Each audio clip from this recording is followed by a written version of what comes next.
Hi, അസ്സാം വലൈക്കും. ഒരു കാര്യം പറയട്ടെ, കല്യാണം കഴിച്ചവരോടും കഴിക്കാൻ ആഗ്രഹിക്കുന്നവരോടാണ് പറയുന്നത് കേട്ടോ.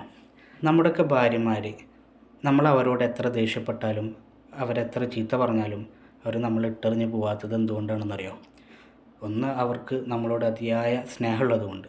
രണ്ട്, നമ്മൾ ഇട്ടെറിഞ്ഞ് പോയി കഴിഞ്ഞാൽ അവരുടെ മാതാപിതാക്കൾക്ക് അതൊരു വലിയൊരു സങ്കടമാവോ അതൊരു പ്രയാസമാവോ എന്നുള്ളൊരു ചിന്ത അവർക്കുള്ളതുകൊണ്ട്.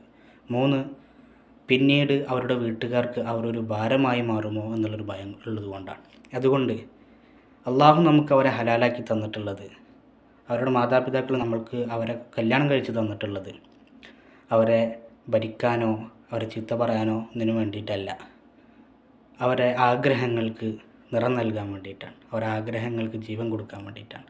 അതുകൊണ്ട് കഴിയുന്ന ആളുകളൊക്കെ നമ്മുടെ ഭാര്യമാർക്ക് താങ്ങും തണലായി മാറുക, അവരെ സ്നേഹിക്കുക, കഴിയുന്ന ആഗ്രഹങ്ങളൊക്കെ നിറവേറ്റി കൊടുക്കുക. ഇൻഷാ അല്ലാഹ് ചെയ്യൂലേ? ചെയ്യണം. അല്ലാഹു സുബ്ഹാനഹു വ തആല തൗഫീഖ് തരട്ടെ. അസ്സലാമു അലൈക്കും വറഹ്മത്തുള്ളാഹി.